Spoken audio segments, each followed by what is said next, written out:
Assalamualaikum warahmatullahi wabarakatuh. Ketemu lagi di channel saya. Kali ini saya akan membahas tentang materi teks prosedur. Oke, ada beberapa materi yang akan dibahas. Yang pertama ada pengertian teks prosedur, yang kedua ada tujuan teks prosedur, yang ketiga ada ciri-ciri teks prosedur, yang keempat ada struktur teks prosedur, yang kelima ada jenis teks prosedur, dan yang keenam contoh teks prosedur. Oke, lanjut ke pengertian teks prosedur. Teks prosedur adalah sebuah teks yang berisi langkah atau tahapan untuk melakukan suatu hal. Teks prosedur menjelaskan cara membuat atau mengerjakan sesuatu dengan langkah-langkah atau cara-cara tertentu yang ditulis secara terstruktur dan sistematis. Lanjut ke tujuan teks prosedur. Tujuan teks prosedur ialah untuk menjelaskan kegiatan yang harus dilakukan agar pembaca atau pemirsa dapat secara tepat dan akurat mengikuti sebuah proses membuat sesuatu, melakukan suatu pekerjaan atau menggunakan suatu alat. Oke, sekarang ciri-ciri teks prosedur. Yang pertama, teks prosedur menggunakan kata kerja atau perintah. Yang kedua, menggunakan konjungsi. Yang ketiga, menggunakan kata-kata teknis. Yang keempat, terdapat tujuan kegiatan yang dibahas. Yang kelima, alat-alat dan bahan yang digunakan untuk membuat kegiatan yang akan dibahas. Oke, sekarang struktur teks prosedur. Yang pertama, ada judul.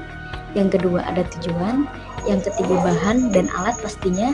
Dan yang keempat, langkah-langkah. Dan terakhir, penutup. Oke, lanjut ke jenis-jenis teks prosedur. Di sini ada tiga jenis teks prosedur. Yang pertama, teks prosedur sederhana. Teks prosedur sederhana adalah teks yang berisi langkah-langkah sederhana yang biasanya hanya terdiri 2-4 langkah saja dalam melakukan sesuatu tersebut. Dan yang kedua, teks prosedur kompleks. Teks prosedur kompleks ini adalah teks yang berisi banyak langkah dalam melakukan hal tersebut, sesuatu tersebut. Dan yang terakhir, teks prosedur protokol. Teks prosedur protokol adalah teks yang pada setiap langkahnya bisa diubah, tidak harus urut. Walaupun berubah, hasilnya tetap sama. Oke, sekarang lanjut yang terakhir, contoh teks prosedur. Kali ini saya akan mencontohkan cara membuat SIM. SIM atau surat izin mengemudi adalah dokumen atau surat resmi yang wajib dan harus dimiliki oleh seluruh pengguna kendaraan sebagai syarat untuk bisa berkendara di Indonesia. SIM akan diberikan oleh Kepolisian Indonesia. Di sini terdapat langkah-langkahnya. Yang pertama, langkah-langkah membuat SIM. Langkah-langkah yang pertama adalah mengisi dan menyerahkan formulir pendaftaran. SIM bisa dilakukan secara manual maupun online. Yang selanjutnya, lampirkan fotokopi KTP atau paspor.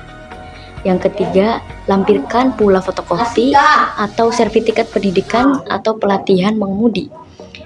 Selanjutnya, melakukan proses rekaman biometri seperti pengenalan wajah, retina mata, dan sidik jari. Setelah itu, dilakukan pemeriksaan kesehatan fisik dan rohani. Dan jika sudah semua dilakukan, Anda akan diberitahu lulus atau tidaknya dalam ujian tes tersebut. Setelah itu, kamu bisa mengambil SIM yang sudah dicetak. Oke, mungkin itu saja yang saya berikan materi tentang teks prosedur. Kurang lebihnya mohon maaf. Billahi taufiq wal hidayah. Wassalamualaikum warahmatullahi wabarakatuh.